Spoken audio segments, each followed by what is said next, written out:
You're just so jealous of your sister." My dad's words hit me like ice water. I stood there in my parents' living room in Louisville, gripping my phone until my knuckles went white. Mom laughed from the couch.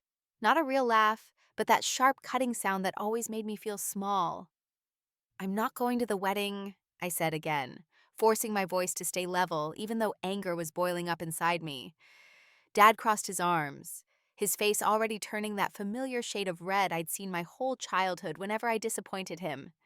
"Your reasons? What reasons could you possibly have? Your sister is getting married, Erica. Family shows up for each other." The irony nearly made me laugh out loud. I swallowed it down along with every bitter response fighting to escape. "My name is Erica. I'm 28, and I work as an event coordinator for Brighton Wealth, a mid-sized financial planning company here in Louisville. I've spent 6 years building a career I'm genuinely proud of. I organize conferences, corporate retreats, celebration dinners, events that bring people together for moments that actually matter. I coordinate celebrations where families honor milestones, where colleagues recognize achievements, where people show up for the ones they care about. I know better than most what it means to show up for someone. I know exactly what it costs when they don't show up for you. My sister Brooke is 25. She works part-time at an upscale boutique downtown and has always been the golden child. Everything she touches turns to magic in my parents' eyes. Every accomplishment gets celebrated like she won an Olympic medal. Every setback gets cushioned with endless support and understanding. When she announced her engagement to Tyler 3 months ago, my parents acted like she'd been crowned royalty. They threw her an elaborate engagement party at their country club. They booked the most expensive venue in Louisville without blinking. They paid for her dress, posted about it constantly on every social media platform they could access. Every single day brought a new photo, a new update, a new celebration of Brooke's perfect life and perfect wedding and perfect future. I smiled through all of it. I liked the appropriate posts. I left the appropriate comments, even though my chest felt tight every time I saw another announcement celebrating her big day. But 8 months ago, I got married too. My wedding was smaller than Brooke's would be, more intimate. But it was meaningful to me in every possible way. I married Owen, a kind and steady man who works as an architect at a respected firm downtown. We'd been together for 4 years, building a life and a partnership that felt solid and real. When he proposed on a quiet evening in our favorite park, I felt like the luckiest woman alive. I sent out invitations to my family 6 weeks in advance, plenty of time to make arrangements. I called my parents personally to make sure they knew the date and time, to confirm they'd received their invitations, to answer any questions.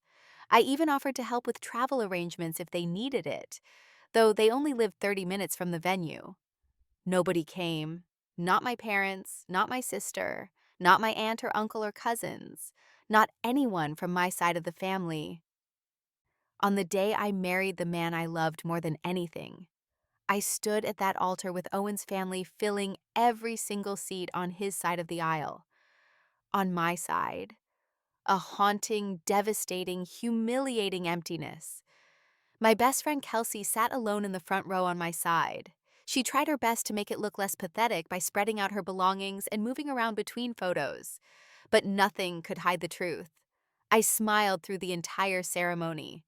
I held Owen's hands as we exchanged our vows.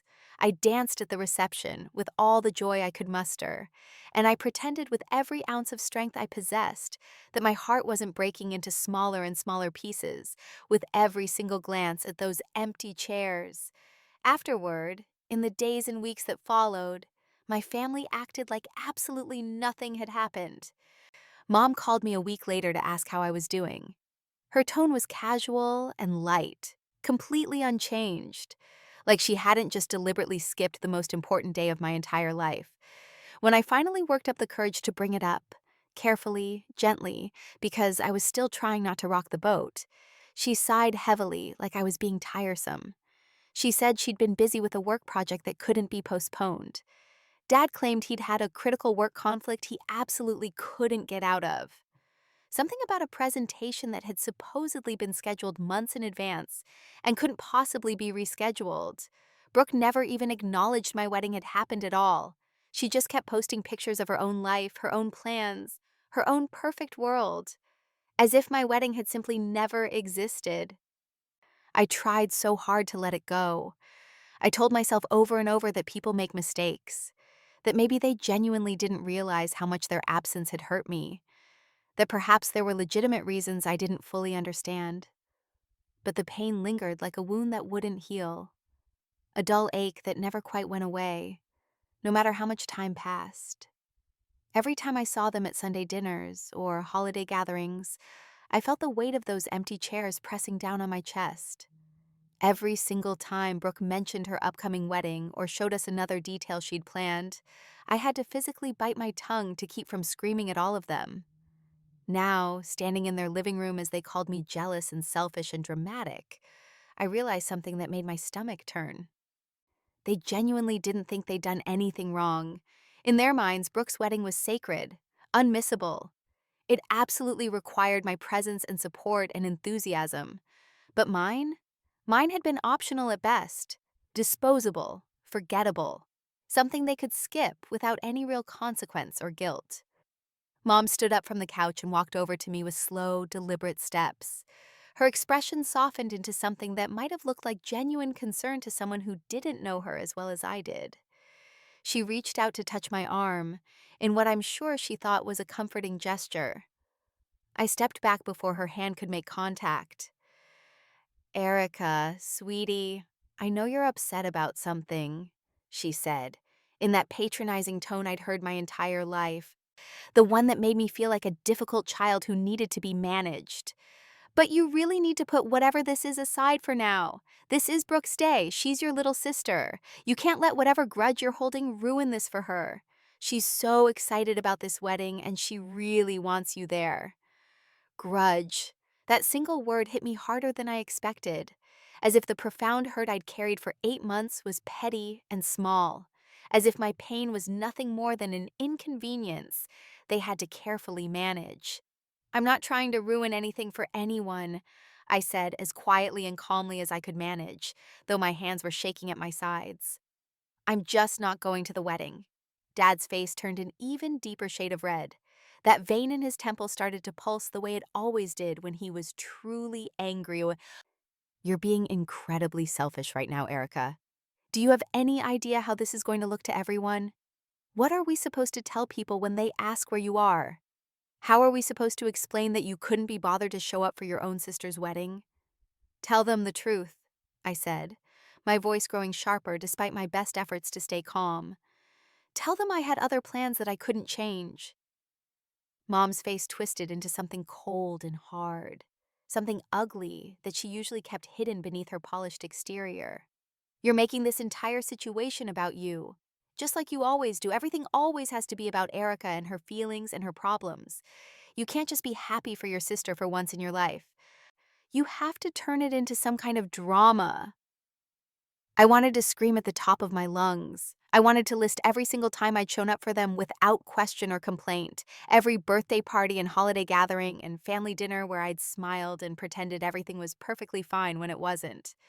I wanted to remind them of every recital and graduation and celebration where I'd been there with bells on, where I'd cheered and clapped and acted like the supportive daughter and sister they always claimed they wanted me to be.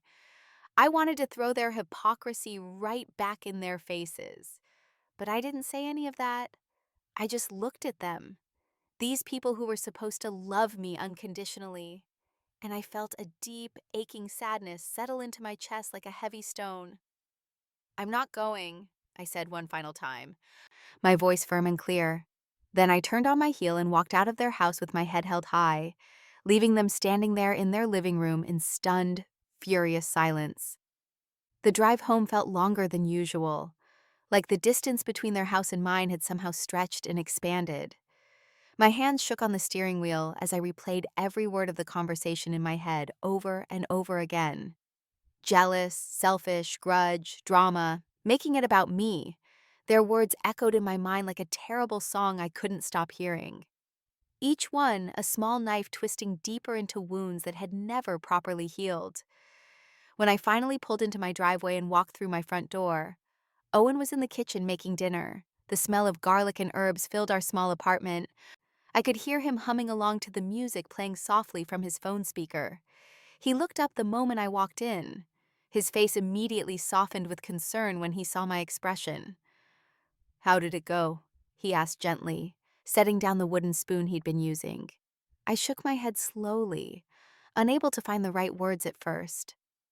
About as well as I expected it to go, honestly.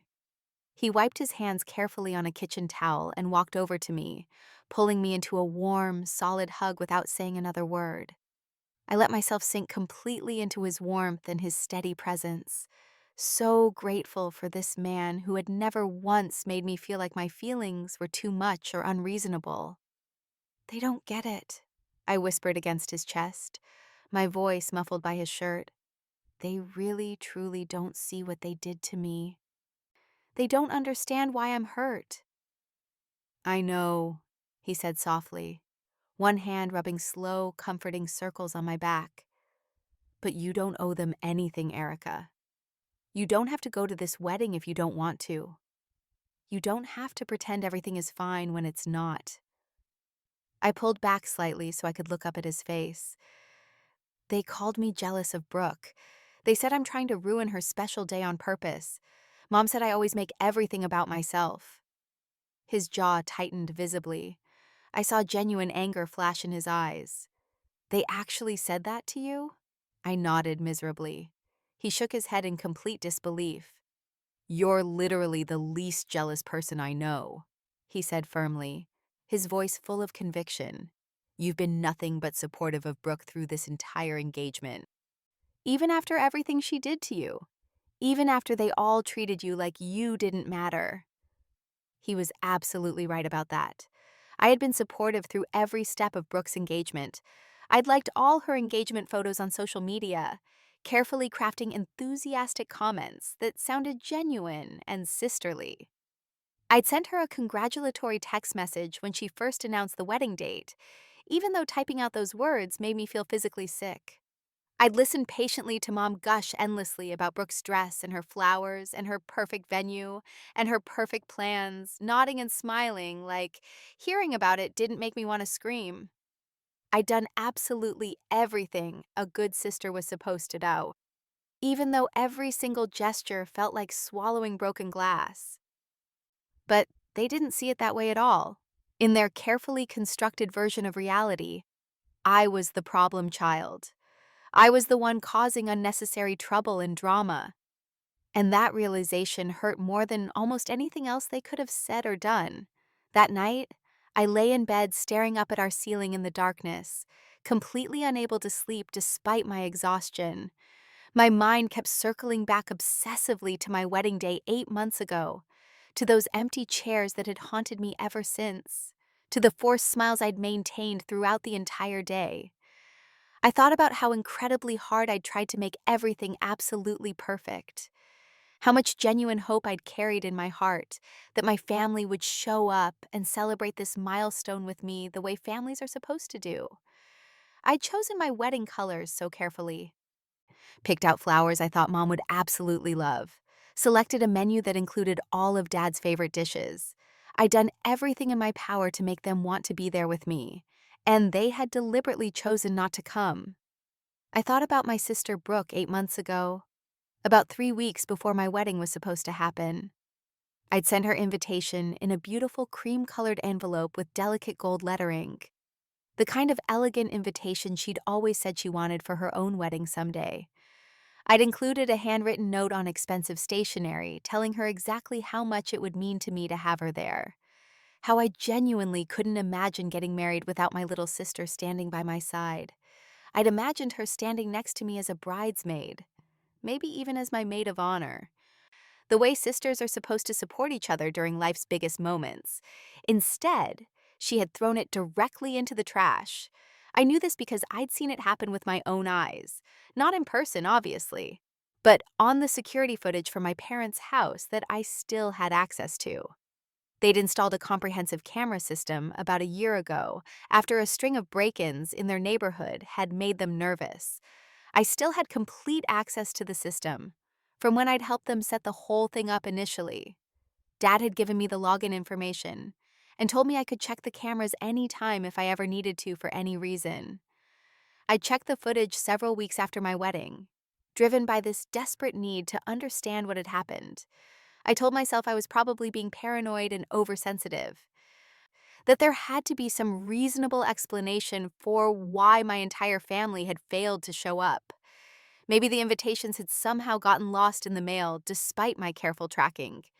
Maybe there had been some kind of terrible miscommunication that nobody had bothered to mention to me. Maybe they'd had some kind of legitimate emergency they were all too embarrassed to tell me about afterward.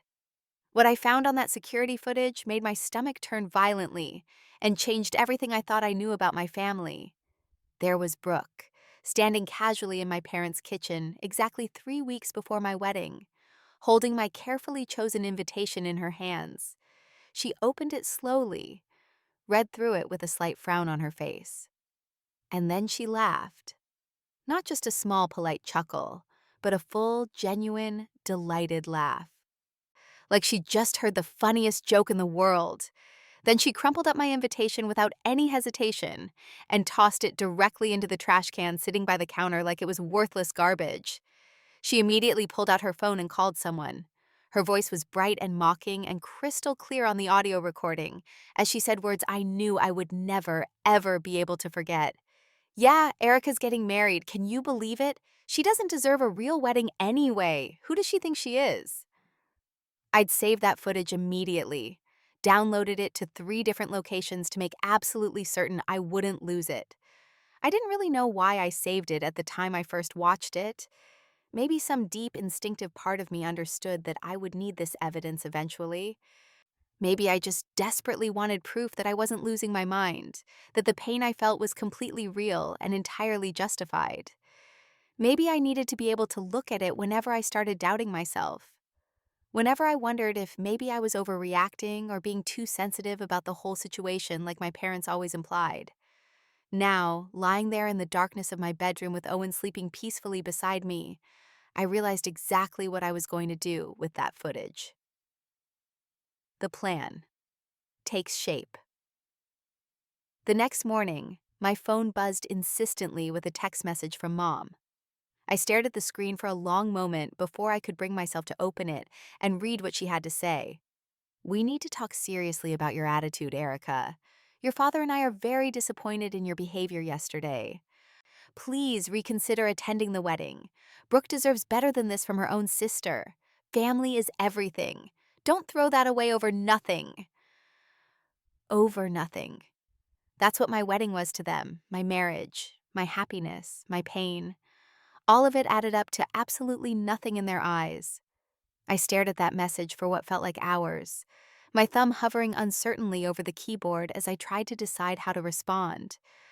Part of me desperately wanted to type out everything I was feeling in painful detail, to tell her exactly why I wasn't going to that wedding and force her to understand the true depth of what they'd all done to me. I wanted to send her screenshots of my wedding photos showing those devastatingly empty chairs on my side. I wanted to ask her directly how she would have felt if I'd skipped her own wedding all those years ago. I wanted to make her feel even just a tiny fraction of the pain I'd been carrying around like a weight for 8 solid months. But I knew with absolute certainty that it wouldn't matter at all. They'd already decided I was the villain in their version of this story. No amount of explanation or evidence or emotional honesty would ever change their minds about that fundamental fact. Instead of pouring out my heart, I typed a simple, clear reply. "I'm not coming to the wedding, but I'll send something special for the reception." Mom's response came back almost immediately. "What does that mean?" I didn't answer her question. I just set my phone down on the kitchen counter and opened my laptop with steady hands, pulling up that saved security footage I'd been keeping for exactly this moment. I watched it one more time. My sister's cruel, delighted laughter filled the quiet morning air in my apartment. Then I opened my video editing software and got to work with careful precision. I didn't need anything fancy or complicated, just a simple clear clip that would be absolutely undeniable to anyone who watched it. I trimmed the footage carefully to start right at the moment when Brooke picked up my invitation and to end right after she threw it away, and made that mocking phone call to her friend. The entire clip was less than 2 minutes long, but it was completely devastating in its crystal clarity. There was no room for misinterpretation or excuses. I added a simple title screen at the very beginning with plain white text on a black background that said, "To my family with love." Then I exported the file in the highest quality possible and saved it with the most neutral name I could think of, my message. When I was finally done, I sat back in my chair and just stared at the screen for a long time. My heart was pounding so hard in my chest, I could hear it in my ears. This wild mix of genuine fear and pure exhilaration coursing through my entire body. This was it. This was the exact moment I stopped passively swallowing my pain and started actively demanding that they see it, that they acknowledge it, that they face what they'd done. I attached the video file to an email and carefully typed in my parents' email address. In the subject line, I wrote simply, "For the reception." In the body of the email, I decided to keep it short and direct. I won't be attending Brooke's wedding, but I wanted to send this video message to be played during the reception. Please make sure it gets shown to everyone. It's important to me that the truth finally comes out. Then I took a deep breath and hit send before I could second guess myself. The silence before the storm. The days leading up to Brooke's wedding were incredibly strange and unsettling. My phone stayed mostly quiet, which was highly unusual for my typically overbearing family. Normally, Mom would have been calling me every other hour at minimum, trying relentlessly to guilt me into changing my mind or persuade me to see things from their skewed perspective. But after I sent that email with the video attached, there was absolutely nothing from any of them. Just eerie, uncomfortable silence. I kept telling myself it was probably for the best. Maybe they were finally actually respecting my clearly stated decision for once in their lives. Maybe they decided to focus entirely on Brooke's big day instead of continuing to drag me into more exhausting drama. But deep down in my gut, I knew the real truth. They were furious with me. They thought I was being difficult and stubborn and unreasonable. And they were deliberately choosing to shut me out completely, rather than deal with my feelings in any meaningful way. That's what they'd always done throughout my entire life, whenever I didn't fall perfectly in line with their expectations. Owen noticed the shift in my mood almost immediately. He found me one evening sitting alone on the couch, staring blankly at the television, even though I couldn't have told anyone what was actually playing on the screen. "You okay?" he asked gently, sitting down beside me and taking my hand in his. I nodded automatically, but I could tell from his expression that he didn't believe me for even a second. Owen had always been able to read me better than anyone else in my entire life. "You can still change your mind about all of this," he said carefully. "If you want to go to the wedding after all, we can absolutely go together. I'll be right there with you the whole time, I promise." I shook my head firmly and decisively. "I don't want to go. I really don't. I just wish things were different. I wish they could actually see what they did to me." He put his arm around my shoulders, and I leaned into him gratefully, so thankful for his solid, unwavering presence in my life. Owen had been my rock through absolutely all of this chaos. He never once pushed me to reconcile with my family, never told me I was overreacting or being too sensitive about any of it. He just listened carefully and supported me completely, which was genuinely more than I could say for anyone else. "Do you think they'll actually play the video at the reception?" I asked quietly, voicing the fear that had been nagging at me constantly for days. Owen hesitated for just a moment, clearly thinking carefully about his answer. "I honestly don't know. But if they do play it, it's going to change absolutely everything." I nodded slowly. That was exactly what I was counting on. That was what terrified me most. 3 days before the wedding was scheduled to happen, Mom finally called my phone. I stared at her name on the screen for a long moment, almost deciding not to answer at all. But curiosity eventually got the better of me. "Hello," I answered, trying to keep my voice neutral. "Erica." Her voice was tight and controlled, like she was barely holding back a tsunami of anger. We need to have a serious talk about this video you sent us. My heart immediately skipped a beat. What about it? Your father and I watched it this morning. We honestly don't understand what you're trying to accomplish here. What were you possibly thinking? I frowned, genuine confusion mixing with sharp disappointment. You watched it already? I thought it was supposed to be for the reception. For everyone to see. We wanted to make absolutely sure it was appropriate content before we played it in front of 200 guests at your sister's wedding, she said, her tone clipped and cold. And frankly, Erica, this is completely unacceptable. You're deliberately trying to embarrass your sister on her wedding day. You're trying to humiliate her in front of everyone we know. We're absolutely not going to play this video. My stomach dropped sickeningly, like I'd just been pushed off a cliff.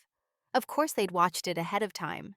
Of course they'd found a way to intercept it before anyone else could possibly see the truth. They were protecting Brooke exactly like they'd always done my entire life. It's not about embarrassing her, I said, my voice shaking despite my absolute best efforts to stay calm and rational. It's about showing everyone the truth.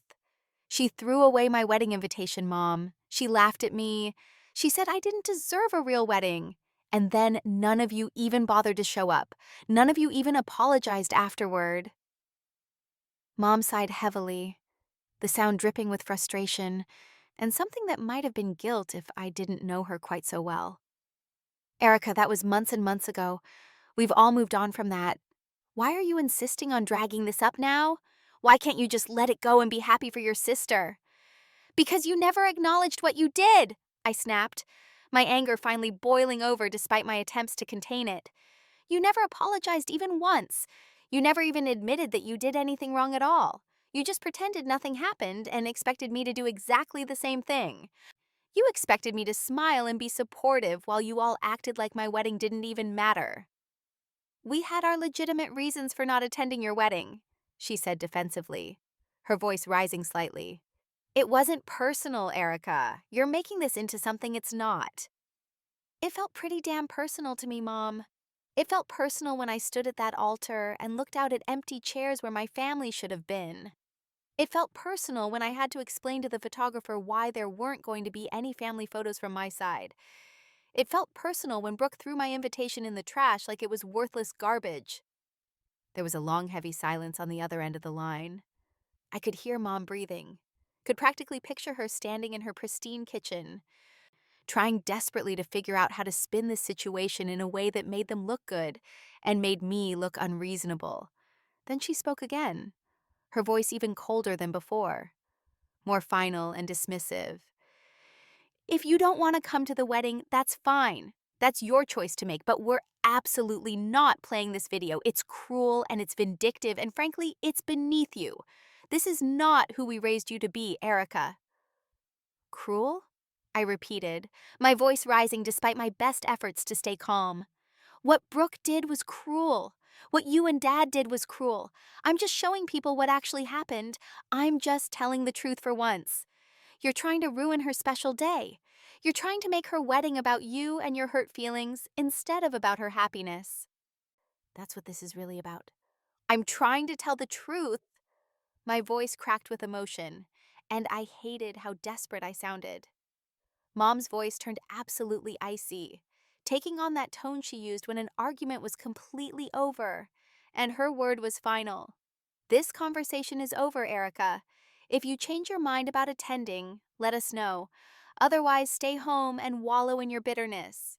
But we're not playing that video, and that's absolutely final. Goodbye. She hung up abruptly before I could respond, leaving me standing in my kitchen with the phone still pressed to my ear, my heart pounding, and my hands shaking uncontrollably. A new strategy. I sat down heavily at the kitchen table, staring at my phone and replaying the entire conversation in my head over and over. They weren't going to play the video. After everything, after all the pain they'd caused, they were still protecting Brooke, still making me the villain in their twisted story. It felt like a punch directly to the gut, like all the air had been violently knocked out of my lungs. Owen found me sitting there several minutes later, tears streaming down my face. He didn't say anything at first, just pulled out a chair and sat beside me, taking my hand gently in his. "What happened?" he finally asked, his voice full of concern. I told him absolutely everything about the phone call, about Mom's reaction, about how they'd watched the video privately and decided not to play it at the reception, about how they still thought I was the one in the wrong, how they'd somehow managed to turn my pain into a character flaw. He listened carefully, his expression darkening with each word I spoke.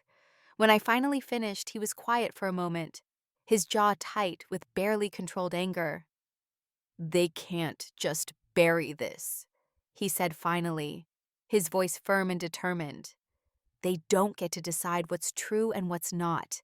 They don't get to protect Brooke from the consequences of what she did." "But they did," I said bitterly, wiping at my eyes. "They watched it, and they still chose her over me. They always choose her." Owen was quiet for another moment, clearly thinking hard about something. Then he said carefully, "What if you sent it to someone else?" I looked up at him, confused and exhausted. "What do you mean?" "Your parents aren't the only ones with access to the reception," he said, his voice growing more confident. "What about the venue itself or the DJ? Someone who could play it without them knowing ahead of time. Someone who wouldn't ask permission first." I blinked slowly, the idea taking shape in my mind like pieces of a puzzle finally fitting together. It was risky, it was bold, it was exactly the kind of thing that would make my family hate me forever. But maybe I was finally okay with that. "I don't know," I said hesitantly. "That feels like crossing a serious line. That feels like I'm really trying to ruin her wedding." "They crossed the line first," Owen said firmly, his hand squeezing mine. "You have every right to defend yourself. You have every right to show people the truth. They ruined your wedding, Erica. They don't get to pretend they didn't." I thought about it for a long time, carefully weighing all the possible consequences. If I went through with this plan, my family would probably never forgive me. My parents would almost certainly cut me off completely. Brooke would hate me forever. But then again, had they ever really loved me in the first place? Had they ever actually treated me like I mattered? "Okay," I said finally, my voice stronger than I'd expected. "Let's do it." The next day, I called the venue where Brooke's reception was being held. I knew the place reasonably well because I'd actually worked with them several times through my job at Brighton Wealth. We'd hosted corporate events there, retirement parties, anniversary celebrations. The venue was absolutely beautiful, with soaring high ceilings and elegant crystal chandeliers, the kind of place that made every single event feel special and important. I'd worked directly with their events coordinator, a woman named Jenna, on multiple occasions over the years. She was efficient and professional, always going above and beyond to make sure everything ran smoothly. More importantly, for my current purposes, she trusted me because of our established working relationship. "Hey, Jenna, it's Erica," I said when she answered, carefully keeping my voice light and friendly. "Erica, how are you? I heard your sister's getting married this weekend at our venue. That's so exciting. Small world, right?" I forced a bright smile, even though she obviously couldn't see me through the phone. "Yeah, it's going to be a really big event. Actually, that's exactly why I'm calling. I wanted to send over a special video message to be played during the reception. It's a surprise for the family, something really meaningful I want to share." "Oh, that's so incredibly sweet," Jenna said enthusiastically. "Of course, we can absolutely do that. Just send it over and I'll make sure the AV team has it ready to go. When would you like it played?" "During the toast would be absolutely perfect," I said. "Maybe right after the maid of honor speaks. I think that would be the best timing for maximum impact." "Sounds good to me. Just email it to me this afternoon, and I'll coordinate everything with the DJ and the AV tech. We'll make sure it's a complete surprise." "Perfect," I said, relief flooding through my entire body. "And Jenna, this is really important to me.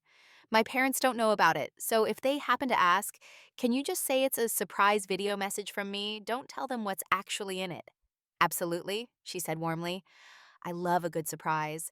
It's so thoughtful of you to do this even though you can't be there in person." Thank you so much. I really appreciate it. No problem at all.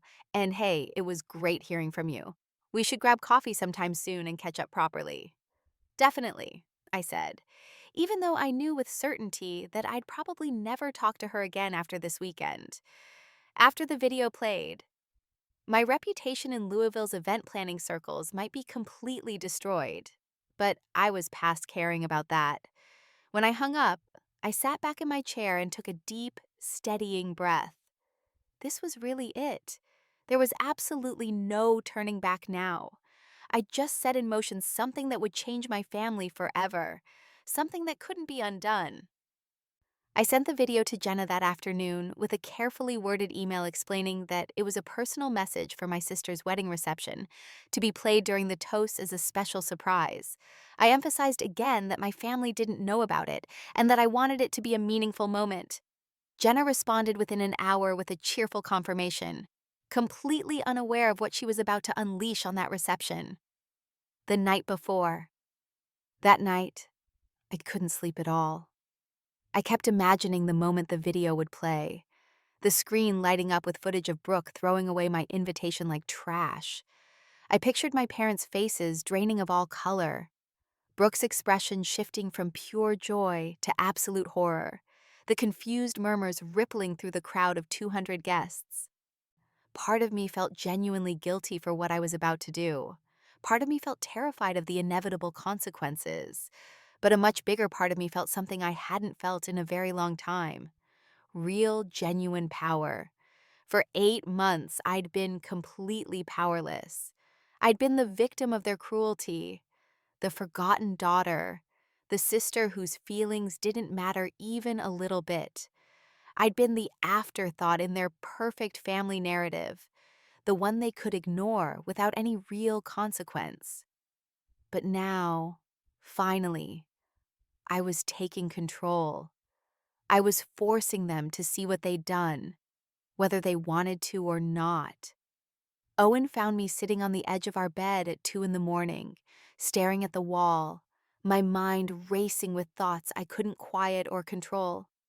"Can't sleep?" he asked gently, sitting down beside me and putting his arm around my shoulders. I shook my head. I keep thinking about what's going to happen. I keep imagining their faces when they see it. Are you having second thoughts about this? I thought about it for a long moment, really considered backing out completely. I could call Jenna first thing in the morning, tell her there had been a terrible mistake, ask her to delete the video before anyone saw it. I could show up at the wedding and pretend everything was perfectly fine. Smile through the ceremony and the reception like the good daughter and sister they wanted me to be. But then I thought about my wedding day. I thought about those empty chairs and the pitying looks from Owen's family. I thought about Brooke's cruel laughter as she threw my invitation away, her casual cruelty as she told someone I didn't deserve happiness. I thought about my parents' complete dismissal of my pain, their absolute refusal to even acknowledge what they'd done. I shook my head again, more firmly this time. No, I need to do this. I need them to see. He took my hand and squeezed it gently. Then we'll get through it together. No matter what happens, no matter how bad the fallout gets, I'm here. You're not alone in this. I looked at him, this man who had stood by me through absolutely everything, who had held me when I cried about my family's absence at our wedding, who had never once made me feel like my pain was an overreaction. I felt a surge of gratitude so strong, it brought fresh tears to my eyes. "Thank you," I whispered. "Thank you for believing me." "Always," he said, kissing my forehead tenderly, and "now try to get some sleep. Saturday is going to be a very long day." But sleep didn't come at all. I lay awake until the sun started to rise, my mind spinning with anticipation and dread. The day of reckoning. The morning of the wedding, I woke up with a strange sense of calm settling over me. The anxiety and fear from the previous night had somehow faded, replaced by a quiet determination. I made myself a proper breakfast, went for a long run through our neighborhood, spent the afternoon reading a book on the porch while Owen worked in his home office. Around 4 in the afternoon, the time I knew the ceremony was starting. I thought about Brooke walking down the aisle in her expensive white dress. I imagined my parents beaming with pride. Dad probably tearing up as he watched his youngest daughter get married. I wondered if they were thinking about me at all, or if they'd already written me off as the jealous sister who couldn't handle her siblings' happiness. I checked my phone obsessively, even though I knew nothing would happen until the reception started. The ceremony would last about 30 minutes. Then there would be a cocktail hour, while the wedding party took elaborate photos. The reception would start around 6, with dinner served shortly after. The toasts typically happened around 7:30 or 8, once everyone had eaten and the champagne was flowing freely. That's when my video would play. By 6 in the evening, I was pacing around our living room, completely unable to sit still. Owen suggested we watch a movie to distract me, but I couldn't focus on anything. At 6:15, my phone buzzed with a text from Kelsey, my best friend, who I'd begged to attend the wedding as my spy. Are you watching this somehow? Because holy crap, Erica, holy crap! My heart immediately started pounding. What's happening? I texted back with shaking hands. Your video just played. Everyone is losing it. Your parents look like they've seen a ghost. Brooke is crying. This is absolutely insane. I stared at the screen, my hands shaking so badly I almost dropped the phone. It had worked. The video had actually played. And now the truth was finally out. My phone exploded with notifications, texts, calls, voicemails, all coming in rapid succession like fireworks. I didn't answer any of them. I just sat there watching the screen light up over and over again. Owen leaned over and looked at the messages. Your mom's calling. Your dad's calling. Even Brooke. I know, I said quietly. Are you going to answer? I shook my head firmly. Not yet. Let them sit with it for a while. We sat in silence for a long time, the weight of what I'd done settling over me like a heavy blanket. I'd just blown up my family's perfect narrative in front of everyone they knew. There would be consequences. There would be anger and hurt and probably years of estrangement. But as I sat there, I realized something profound. I didn't feel guilty. I didn't feel scared. I felt free. The confrontation. Around 8, there was a loud knock on the door. I froze. Owen gave me a questioning look. Should I answer it? He asked. I nodded slowly, my heart pounding. He walked to the door and looked through the peephole, then turned back to me with a grim expression. It's your dad. I took a deep breath and stood up. Let him in. Owen opened the door, and Dad stood there, his face red and twisted with rage. What the hell were you thinking? He shouted immediately. Do you have any idea what you just did? I crossed my arms, forcing myself to stay calm. I told the truth. You humiliated your sister. You ruined her wedding. No, I said firmly. Brooke ruined my wedding. I just made sure everyone knew about it. Dad's hands clenched into fists. That video was 8 months old. You've been holding on to that this whole time? I wasn't trying to hurt her, I said. I was trying to show you what she did to me. We didn't do anything to you, he yelled. So we missed your wedding. So what? People have conflicts. People get busy. You're acting like we committed some unforgivable sin. His words hit me like a slap. After everything, he still didn't get it. Get out, I said quietly. He blinked. What? Get out of my house. If you can't see why what you did was wrong, then I don't want you here. His face turned even redder. You're going to regret this, Erica. You're going to lose your whole family over this petty grudge. Maybe, I said steadily, but at least I'll have my dignity. He stared at me for a long moment, then stormed out, slamming the door behind him. I stood there trembling as Owen wrapped his arms around me. You okay? He asked softly. I nodded, though tears were streaming down my face. I think so. Over the next few days, the fallout continued. Mom sent a long, angry email accusing me of being vindictive and cruel. Brooke left a tearful voicemail calling me a horrible sister. Even extended family reached out, most siding with my parents. But there were a few who didn't. My cousin Fiona called to say she understood why I'd done it, that she'd always thought my parents favored Brooke, that seeing the video had opened her eyes to how badly they'd treated me. Kelsey stopped by with wine, letting me vent for hours about everything that had happened. Owen's family reached out to remind me I was loved and supported, no matter what my birth family thought. The thing that surprised me most was the number of people at the reception who reached out privately to say they'd had no idea what my family had done. Some apologized for not being at my wedding, saying they would have come if they'd known I didn't have family there. Others said they'd lost respect for my parents after seeing how casually Brooke had dismissed my invitation. It wasn't universal condemnation. It was complicated. Some understood, some didn't, but at least now they all knew the truth. An unexpected olive branch. 2 weeks after the wedding, I got a text from Brooke. "Can we talk?" I stared at it for a long time. Part of me wanted to ignore her, but curiosity won. I texted back, "Fine, coffee tomorrow at 10. The next morning, I sat in a small cafe waiting. When Brooke walked in, she looked different. Smaller somehow. Her eyes were red. No makeup, dark circles underneath. She sat across from me without speaking for a moment.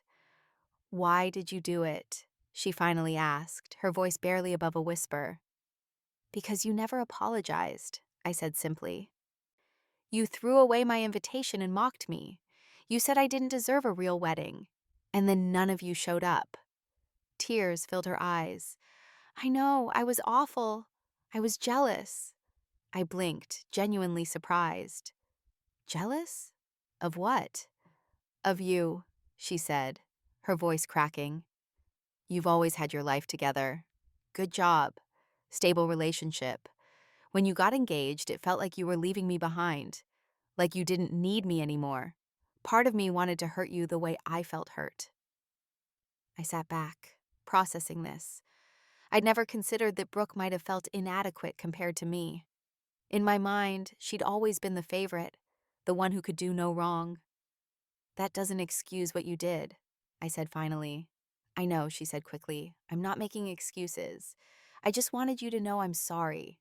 Really, truly sorry. What I did was cruel and immature, and I've regretted it every single day since your wedding." I looked at her closely, searching for signs of manipulation or insincerity, but all I saw was genuine remorse. "Thank you," I said quietly. "I appreciate that." We sat in silence for a moment, the weight of 8 months of pain and anger hanging between us. "I hope one day we can be close again," Brooke said softly. "I miss my sister." "Maybe," I said honestly, "but it's going to take time. A lot of time." She nodded, wiping at her eyes. "I understand." She stood to leave, then paused. "For what it's worth, Tyler and I are separating.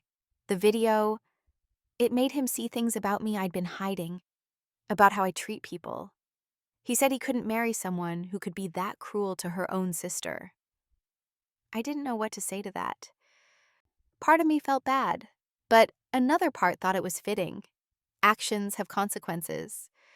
After she left, I sat there for a while, thinking about everything that had happened, about how one moment of cruelty had cascaded into so much pain and destruction.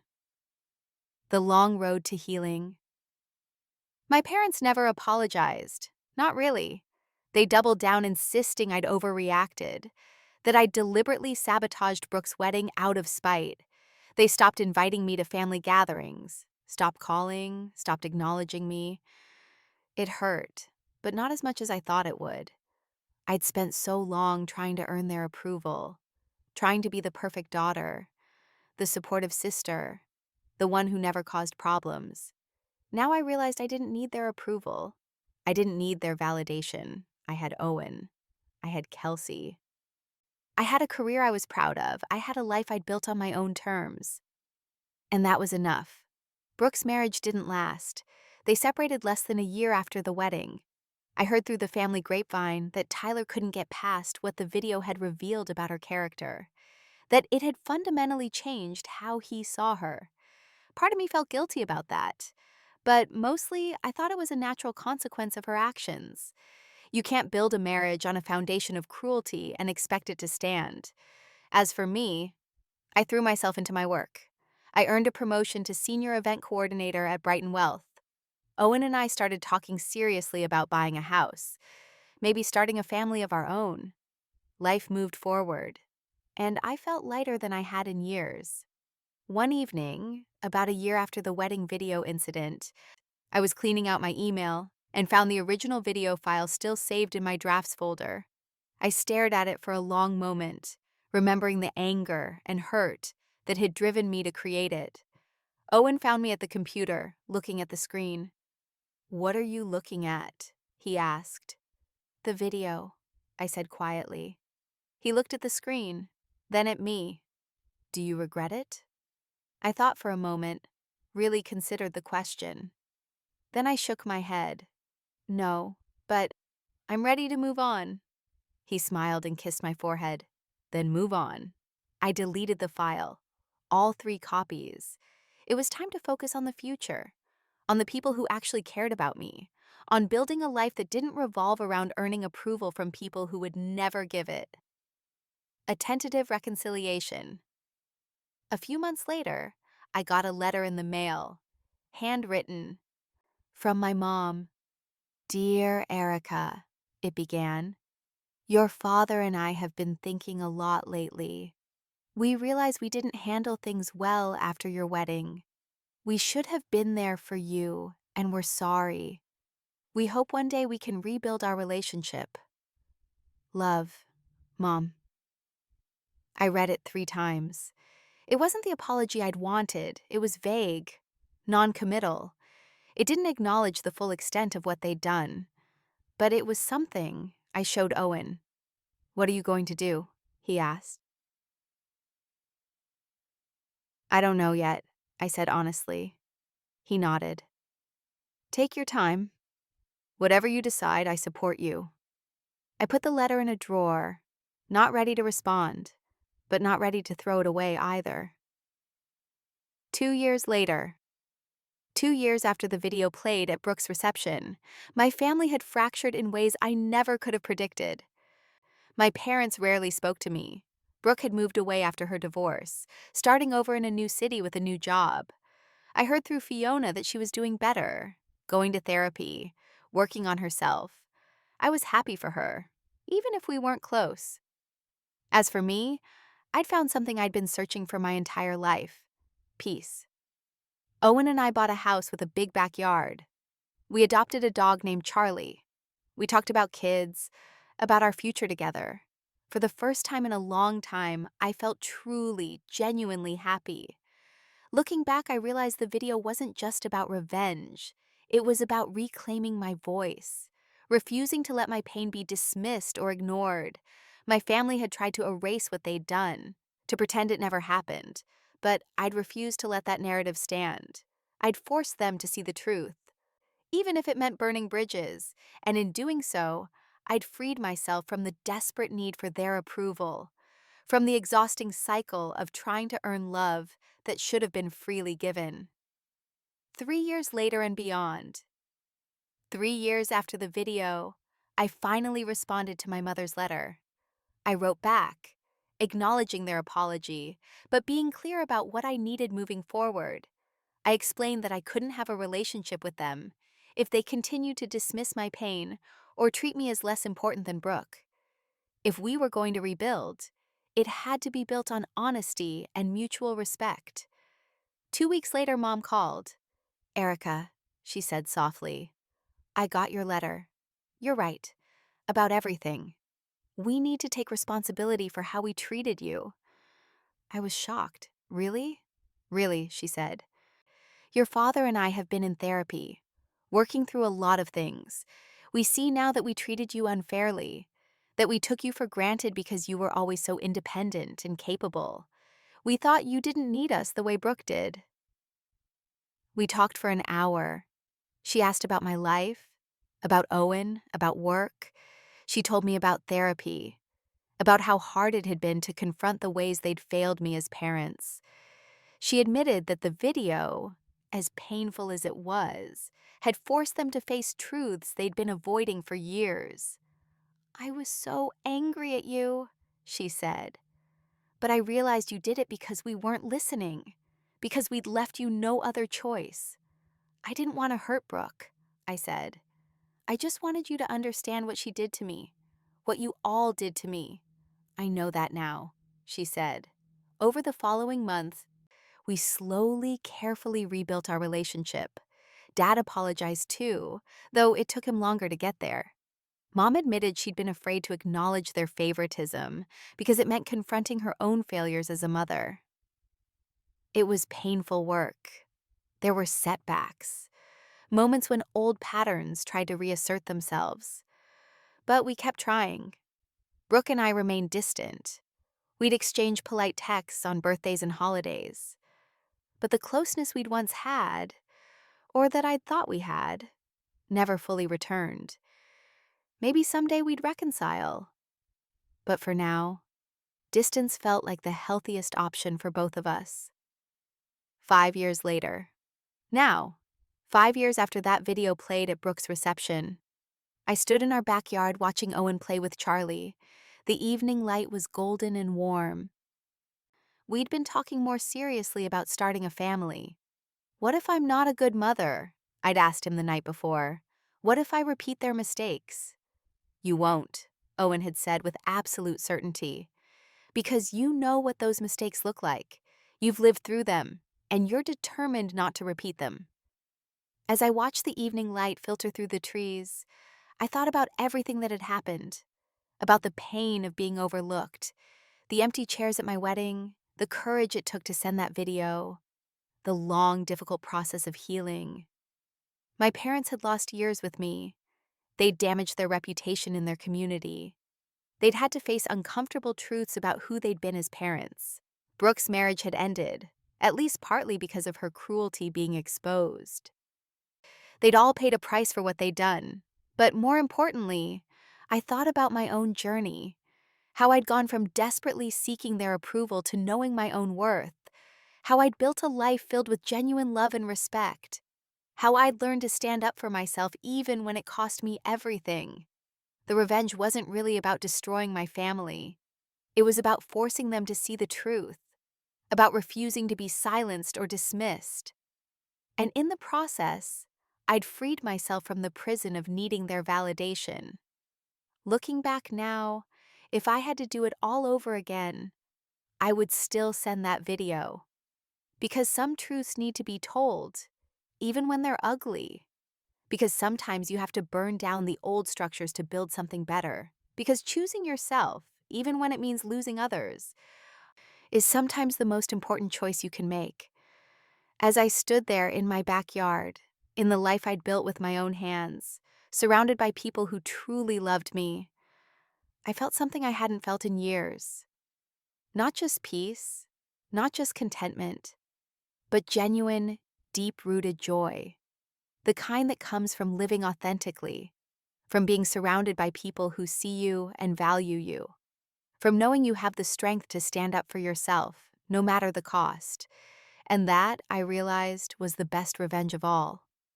Not the video, not the public humiliation, not the fractured relationships, but this life, this happiness, this peace. The revenge was in thriving, in building something beautiful from the ashes of what they'd broken. The revenge was in refusing to let their treatment define me. The revenge was in choosing myself. And in the end, that was worth everything.